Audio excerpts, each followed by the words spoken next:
Sim, fotometria é luz, mas vamos lá. Como é que a gente começa fotometrando?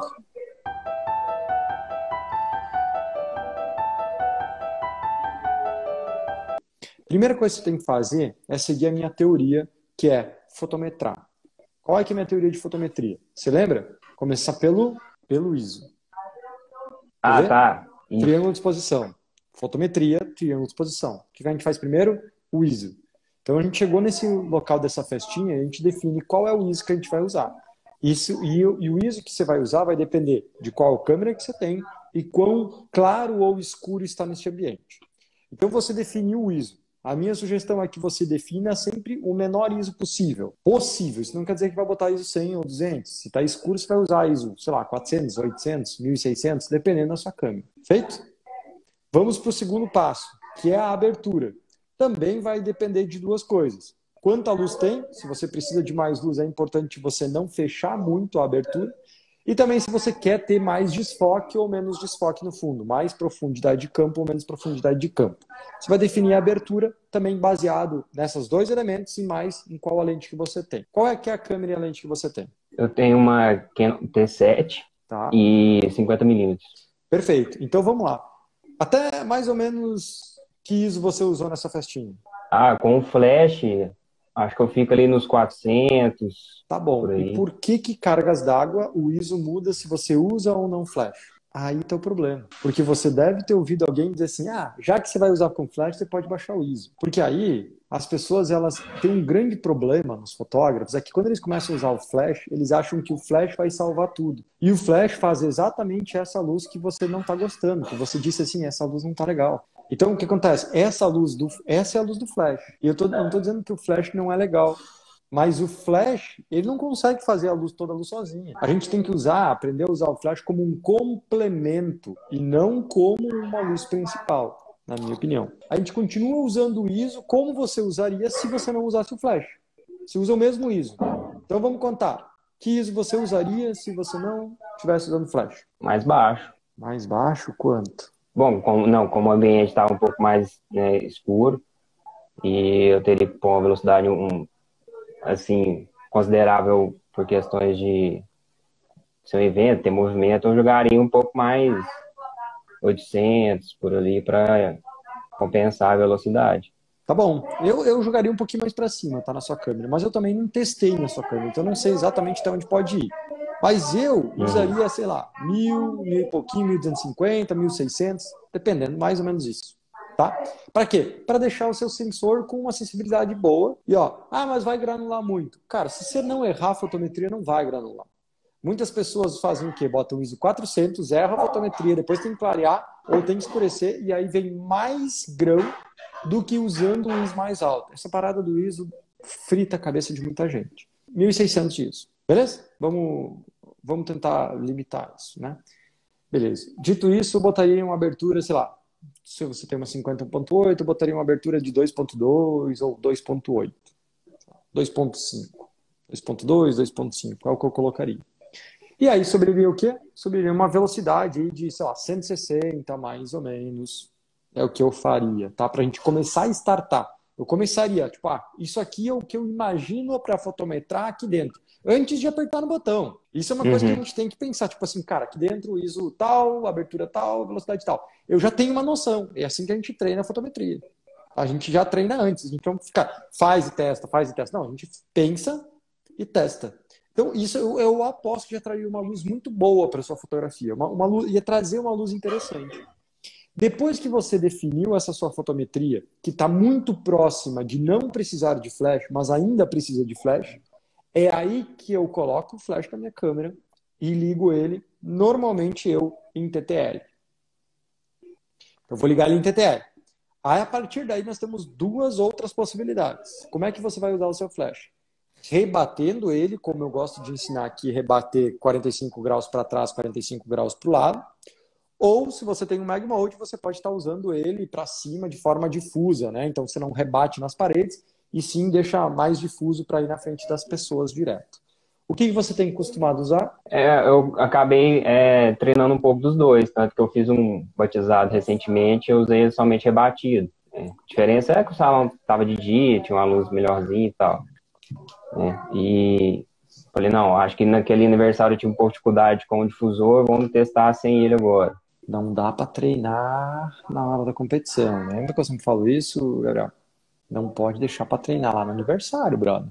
Você tem que dominar essa parada treinando em casa, treinando, fotografando seu cachorro, seu papagaio, seu periquito, sei lá. Porque lá na hora tem um senso de puta, responsabilidade, lá tem um senso de as pessoas estão te olhando, a gente fica nervoso, né? É que nem entrar na live com o Kun, você fica um pouco assim, a maioria das pessoas fica um pouco nervosa. É, lá na hora, treinar lá na hora não é o melhor lugar, porque lá na hora a gente tá nervoso, né? Então, e não é bom treinar quando tá nervoso, é bom treinar quando você tá relaxado. Então, primeira coisa, tá? Toma cuidado com isso. Dito isso, o que acontece? Se eu fosse rebater, vou te falar das duas formas. Se eu fosse rebater, eu rebateria o quê? 45, ó, minha câmera tá aqui na minha mão. Botaria 45 graus para trás, 45 graus pro lado. Beleza? É o que eu faria. E colocaria em TTL.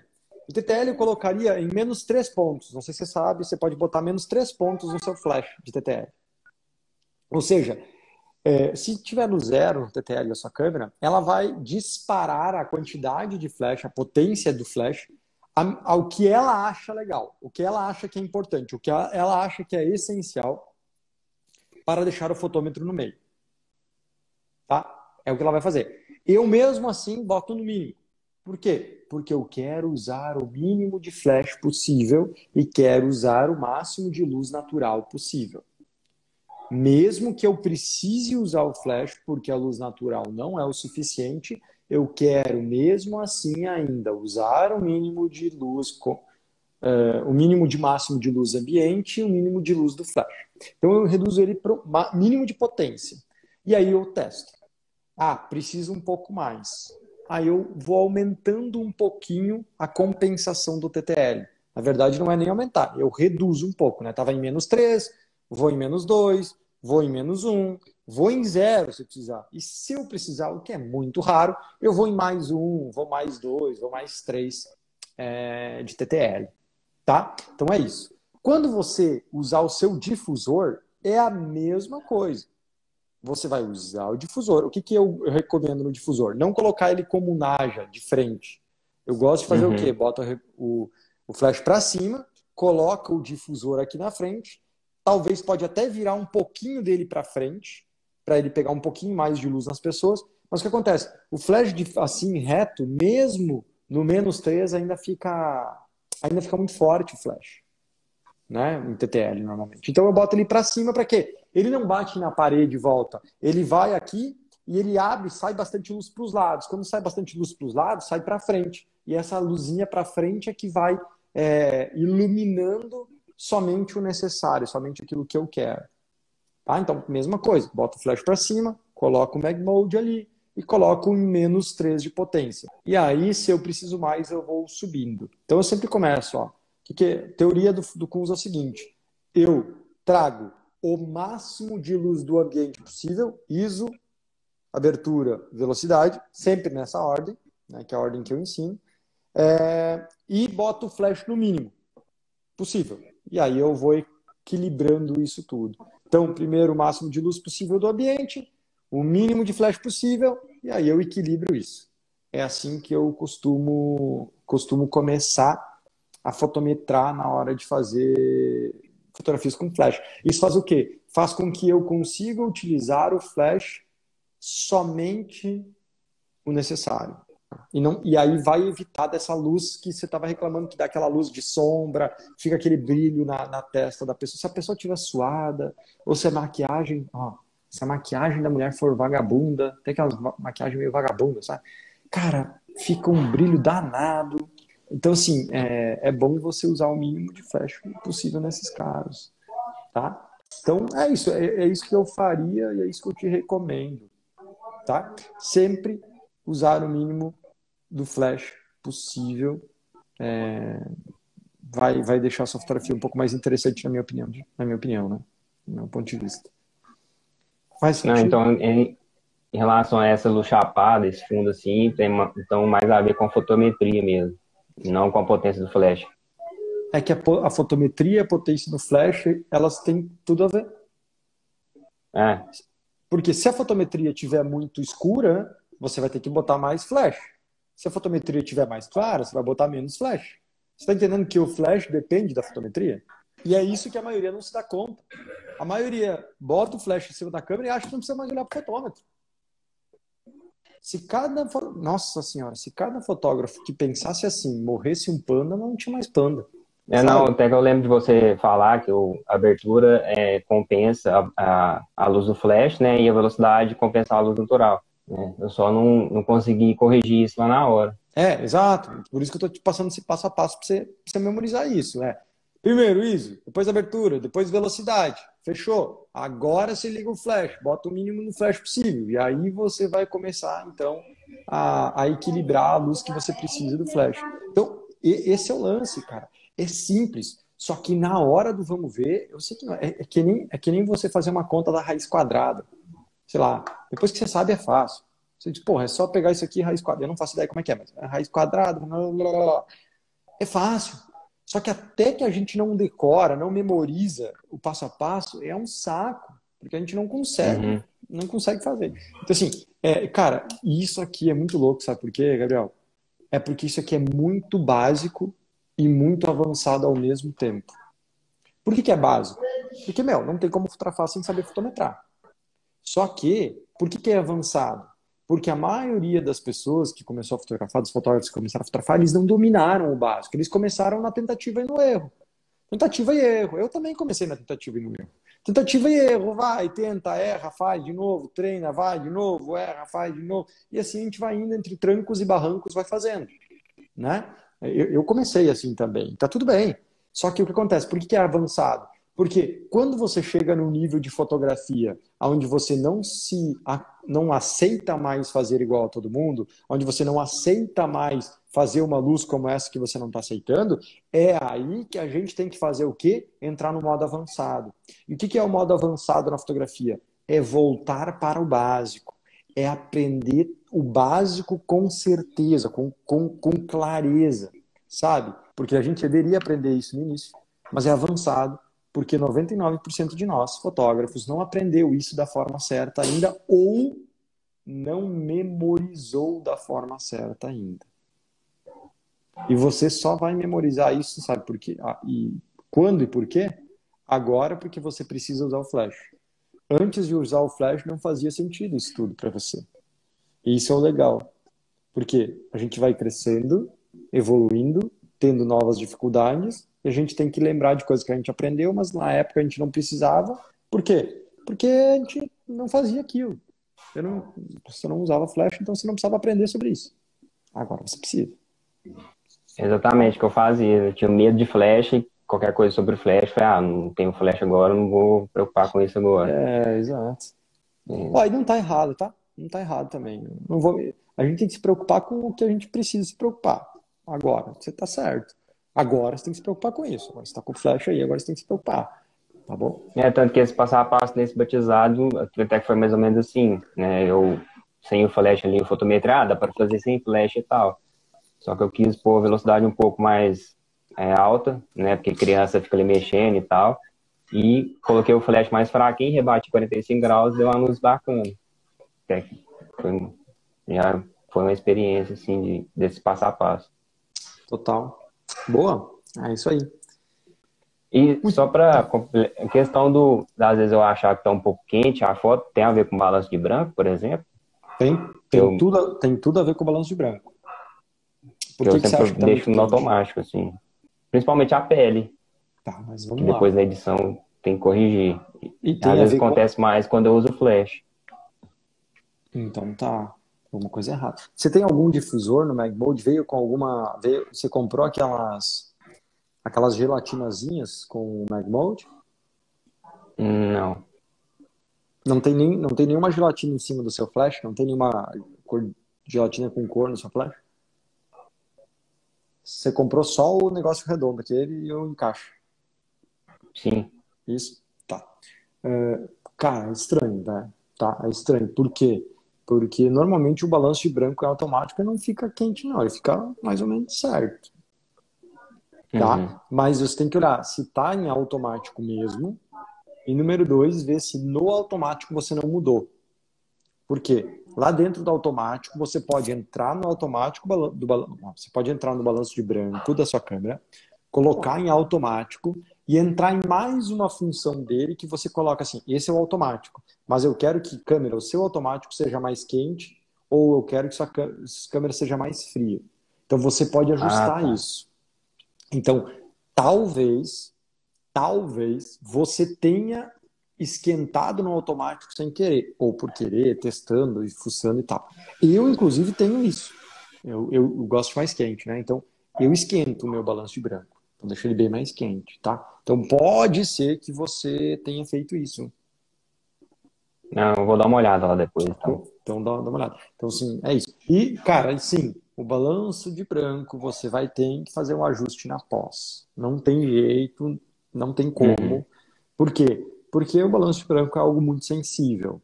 Então, se você fotografa em RAW, você pode fazer esse ajuste fino sem perder qualidade nenhuma do arquivo, né? E sim, cara, se eu sair dessa luz aqui e vier para cá, aqui, ó, deixa eu dar um exemplo, ó. Você começa a perceber que entrou um verde na minha pele? Olha, não sei se você consegue perceber, mas ó, Sim, branco, verde, branco. Olha no meu olho, esse olho aqui, ó, olha aqui assim, nada verde, pra ver. branco, verde, branco. Sabe o que eu tô fazendo? Tela branca do navegador, tela verde do meu fundo de tela, tela branca, tela. É isso que eu tô fazendo, tá? Então, o que eu tô tentando te dizer? O balanço de branco é sensível mesmo. Então, assim, por que fica mais verdeado? Porque entra uma luz mais verde. Quando entra uma luz mais verde, já vai modificar um pouquinho. Então, imagina, vem uma luz mais branca, aqui uma luz um pouquinho mais amarelinha, ou você está fotografando dentro de um batizado, onde a igreja tem luz amarela. Só que a luz que vem da rua, ela não vem tão quente, porque é de manhã bem cedo, ou se é de meio-dia, ou se é de tardezinha. Vai mudar. Entende? Se eu sair dessa luz aqui e vier para a luz da janela aqui, já é diferente. Olha minha pele como já esquentou um pouquinho. Mesmo o balanço de branco estando em automático no meu celular. Mas você consegue perceber que esquentou aqui já um pouco? Uhum. Tu entende? Então, assim, mesmo com o celular no modo automático do balanço de branco também, ele muda. Então, é natural, isso vai acontecer, essas pequenas mudanças vão acontecer, o balanço de branco é bem sensível. Então, você, raras vezes, a não ser que você seja muito técnico, né, vai conseguir chegar em casa com um arquivo 100% prontinho no balanço de branco. Tá? Então, o que eu faço? Eu mantenho meu balanço de branco sempre igual, lá em Kelvin, você deve ter aprendido isso lá no Poder da Autoria. Eu mantenho meu balanço de branco sempre igual, não importa o que eu Sim, fotografe, tá? Não importa o que eu fotografo, eu sempre deixo igual o balanço de branco. E na pós aqui a gente faz esse ajuste fino. É muito rápido, depois que você pegou a manha, que sempre é a mesma cor, que é sempre a mesma temperatura, é sempre igual, fica bem fácil de editar depois, sabe? A gente acostuma, é barbado. certinho. A questão da autoria é mais, você falou, é de, às vezes o que fica assim é, a gente se pergunta, se é, quando eu sei que eu tenho uma autoria, né? Será que esse é o momento e tal? Será que eu cheguei nesse ponto? Ó, deixa eu te contar. Se você não sabe, é porque você ainda não tem. É simples. Porque quando a gente tem, a gente sente. Quando a gente tem, as pessoas falam, pô, meu, isso aqui só pode ser foto do Gabriel. É quando isso começa a acontecer com mais frequência que a gente começa a ter certeza. Só que não se desespera, porque a autoria demora um pouquinho, bem assim, um pouquinho mais do que as pessoas imaginam.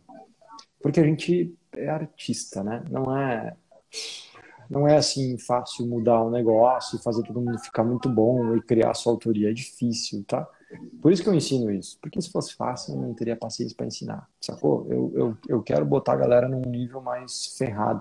Para aprender autoria, você precisa de toda a técnica, você precisa aprender a criar desejo, você precisa de tudo isso. Mas a autoria, ela demora um pouco mais mesmo, tá? Então não se cobre demais. Se cobre, mas não a ponto de parar. Então, assim, tô enjoado das minhas fotos. Cara, bem-vindo ao mundo. Também tô enjoado das minhas fotos. Também tô enjoado, né? A gente Tem fica gente... muito preso nisso de criar um padrão de edição, será que tá condizente, será que não sei o quê? É uns questionamentos que às vezes não saem Mas eu muito da acho, cabeça e acaba atrapalhando. mas é importante ter esses questionamentos. Só que você não pode deixar de fazer. Lembra? Melhor feito do que o perfeito Uhum. não feito. Então, cara, é natural, é difícil, incomoda, Mas é isso que diferencia quem conquista a autoria de quem não conquista. Por isso que tem tão poucos fotógrafos que conseguem de fato ter autoria. Porque a maioria desiste no caminho. A maioria desiste no meio do processo. A maioria que está conseguindo pula fora. Não sei, isso aí, isso tal. Pula, desiste. E é sempre assim. Você já viu aquela figurinha do cara cavando? Do cara cavando assim, procurando ouro. E aí tu vê um ouro assim, né? E ele tá aqui, ele para. E daí ele para, desiste, e aí vende o negocinho pro outro, e o outro continua, e ele dá 3 marteladinhas e encontra o ouro. Às vezes muita gente desiste a um passo de conquistar, sabe?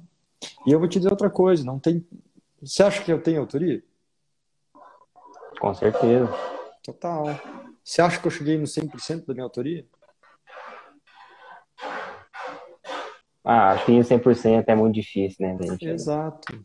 Mas eu tô lutando. Ontem eu fotografei e fiz umas paradas muito massas.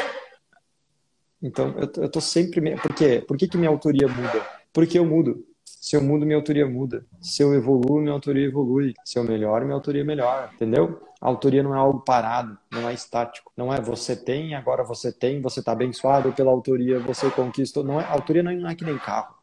Ou você tem ou você não tem. Sabe? Não é. A autoria é muito mais que isso. Sabe? A autoria é muito mais que isso. Então é um processo. É um processo que você tem, você vai cada vez ficando mais fissurado por isso. Por quê? Porque isso dá mais resultado, isso cria cada vez mais desejo pelas pessoas.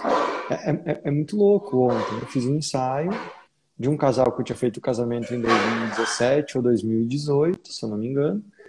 E eles estão gestante agora e me contrataram. E, pô, a gente foi pra... Assim, é muito... Enfim, eu não posso ficar falando dos meus clientes, mas é muito louco isso, é muito massa. Você falar com eles e sentir. Você sente isso. Você tá lá 2 horas com eles, você sente. Você sente que os caras ainda assim acompanham, ainda assim olham. Você vê que os caras sabem, eles acompanham os stories, eles acompanham o que está acontecendo, eles sabem, eles continuam investindo, você sente isso.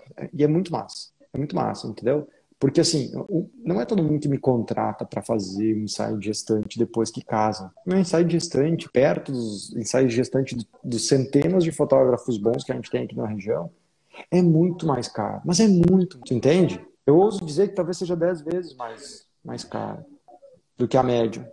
E por que que mesmo assim tem pessoas que fazem? E eu não estou dizendo que são pessoas que têm dinheiro, são ricas e estão esbanjando. Eles estavam lá com um carro normal, são pessoas normais, comuns. Só que é o quê? Eles acreditam muito naquilo, eles acreditam muito na fotografia, eles acreditam muito na minha fotografia, eles acreditam muito no meu jeito, na minha autoria. Eles olham para aquilo e dizem, cara, não tem outra pessoa a não ser ele para me fotografar. E aí eles pagam para isso. É que nem a gente. Eu pago um monte de coisa que eu penso assim, cara, fisioterapia. Eu faço fisioterapia, sei lá, 7 anos, cara. Pilates, entendeu? Eu pago quase o dobro do valor de um Pilates normal. Só que quando eu vou no Pilates normal, não dá resultado. Minhas costas não ficam boas. Quando eu vou lá, pô, dá resultado. Porque ela faz diferente uma parada. Eu não sei o que ela faz, mas é diferente. E aí a gente tem coisa que a gente paga mais caro, entendeu? E aí isso acontece, e a gente começa a perceber. E quando a gente começa a perceber, a gente diz assim, cara, eu quero mais, eu quero mais, eu quero mais, eu quero mais, eu quero mais, eu quero mais. Eu quero ser mais, que é mais melhor. Eu quero ter mais clientes, assim. Eu quero ver mais coisas, assim. Eu quero, sabe, ganhar mais. Eu quero ser mais reconhecido. Eu quero, enfim. E aí a gente entra nessa noia. Boa, que eu acho que é uma noia boa, tá? Acho que todo bom profissional entra nessa noia. Não importa se é arquiteto, advogado, dentista, médico. Ele entra na noia de cada vez querer ser melhor. Você não acha? Sim, eu acho que é muito peso da autocrítica, né? Da gente, parece que nunca para a gente tá bom, a gente fica com medo do cliente não gostar tanto, tudo mais. A gente fica analisando, né, nosso trabalho. De repente o cliente vem, compra várias fotos extras, elogia, uma coisa que a gente nem esperava. Às vezes eu não sei se isso pode ser um gás, ou às vezes atrapalha um pouco, mas... Eu acho que depende de como você lida com isso. Uhum. Depende de como você lida com isso. Eu lido bem com isso. Então, eu aprendi a lidar bem com isso. Tem uma forma de lidar bem com isso que na minha... Assim, eu tenho uma teoria que é o seguinte. Eu acho que a gente está num mundo onde todo mundo sofre um pouco de ansiedade, pelo menos. A gente está num mundo muito ansioso. Você considera que você é um cara ansioso? Ah, um pouco. Tá, beleza. Eu acho que se eu perguntar pra todo mundo vai dizer assim, É.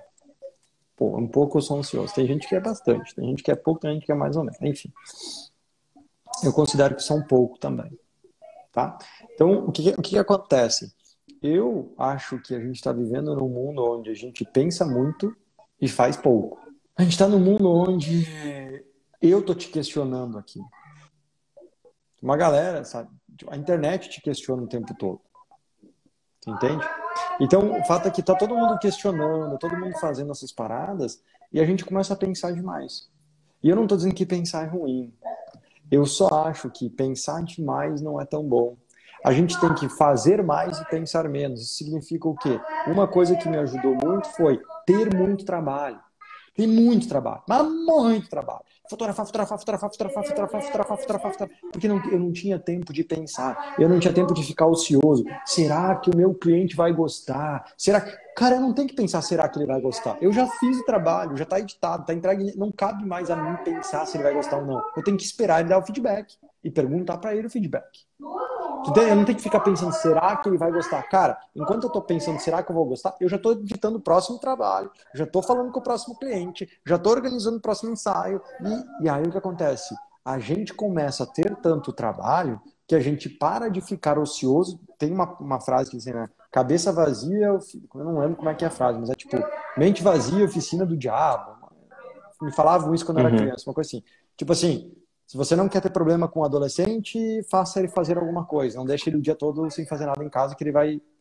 E eu era exatamente assim. Na minha infância também era assim. Na minha adolescência eu era assim. Eu era atleta na minha adolescência. Então eu não fazia... Eu fazia cagada. Mas eu não fazia tanta cagada quanto os meus colegas. Por quê? Porque eu não tinha tanto tempo como eles. Porque eu treinava todos os dias, das 4 horas da tarde até as 7 horas da noite, eu treinava atletismo. E muita gente, a gente morava num colégio interno, e muitos dos meus colegas, das 4 horas da tarde, que terminava o horário de estudo, até as 7 horas da noite, que 7h20 era a janta, das 4, 5, 6, 7, nessas 3 horas, eles ficavam sem fazer nada. E quando você não fica fazendo nada, somente não faz nada, somente está sempre pensando em alguma coisa. E geralmente a gente começa a pensar bobagem, besteira, vou aprontar essa, vou tentar isso, principalmente adolescente, né? Num colégio interno, então, nossa. Né? Então, eu fazia menos merda porque a minha mente ficava mais ocupada. Então, eu estava lá treinando, eu não tinha tempo de pensar em bobagem. Eu estava treinando, estava focado. Então, da onde eu estou tirando essa teoria maluca do Kunz? A minha teoria maluca é o seguinte: na fotografia, na minha adolescência funcionava, na minha fotografia funcionou também. Eu acho que isso pode funcionar para você. Ter bastante trabalho faz você ficar pouco ocioso, pouco tempo sem fazer nada. Quando você começa a ficar muito tempo fazendo nada, a sua mente fica pensando, você fica pensando, você fica pensando, você volta para o passado, daí você vai para o presente, volta para o passado, aí você vai para o presente de novo. Mas você não fica... desculpa, eu falei errado. Você vai pro futuro, você volta pro passado, aí você vai pro futuro de novo, aí você volta pro passado. Você nunca fica no presente. E o presente é o quê? Porra, vamos editar, vamos entregar as fotos, vamos publicar, vamos fazer o que tem que ser feito, vamos cuidar da administração do nosso negócio, vamos fazer um caixa de entradas e saídas, vamos fazer um sistema, vamos, sabe? Vamos cuidar da nossa empresa, vamos cuidar da nossa fotografia, vamos estudar, vamos... Então, assim, eu acho que é importante, por isso que eu digo muito que eu prefiro que vocês, às vezes, cobrem um pouco mais barato e tenham bastante trabalho do que cobrem muito, assim, muito caro, que cobrem mais caro, né? Mas que tenham um pouco trabalho. Por que que eu acho que quando a gente está começando como você, vou considerar que você ainda está começando, não é tão pouco tempo, mas, né? Por quê? Porque não dá tempo da gente ficar com a mente ociosa. Então você trabalha mais, tem um valor um pouquinho menor, mas trabalha mais, ganha no fluxo, né? Para depois, quando você está mais saudável, quando você está mais consciente, aí sim você vai reduzindo o número de trabalhos. E não deixa mais a sua mente te sabotar, não te deixa a mente sabotar, porque não é só a sua mente que sabota, não. A minha também me sabota, tá? É muito louco. Quando eu tô com preguiça, eu fico cada vez com mais preguiça. Esse final de semana eu descansei, eu não trabalhei quase. Nossa, mano, parece que eu fico mais cansado quando eu descanso. Tu entende? Que daí a gente começa a entrar numa vibe de boa, não vou responder agora não, não vou fazer nada. A gente começa a entrar na vibe do estou cansado. E a gente tem que cuidar. Porque quando a gente entra nessa vibe, depois pra sair é muito difícil, sabe? Então, Eu acho que é exatamente isso que eu preciso, sabe? De trabalho, mais prática, mais ensaios, nem que seja gratuitos, convite, um preço mais baixo. Porque eu acho que a questão dos questionamentos, da gente dar autocrítica, faz a gente ficar pensando aquilo lá, para onde que eu vou agora, o que eu faço agora, o que eu tenho que fazer para melhorar, preciso aumentar minha renda, que não sei o que, que não sei o que. Só que eu acho que essa prática, esse trabalho que você falou, ajuda a gente a direcionar um pouco, saber o que eu acho que eu preciso nesse momento agora. Porque, assim, a gente fica na dúvida do que é para fotografia, o que é a fotografia para a gente, o que a gente quer levar para os clientes. E, claro, que tem primeiro a técnica que a gente tem que aprender, que a gente tem que fotografar bem, e a parte da renda, né? Só que dentro de mim, muito o que eu quero levar para fotografia tem o outro lado, que é o lado emocional, de que fez diferença na minha vida, de levar essa diferença para a vida das pessoas, que é de contar histórias. Para mim, tipo assim, a fotografia é uma máquina do tempo, né? Que é algo que te faz trazer emoções do passado, trazer lembranças do passado, né? Não tem como você voltar no tempo, mas fotografia faz com que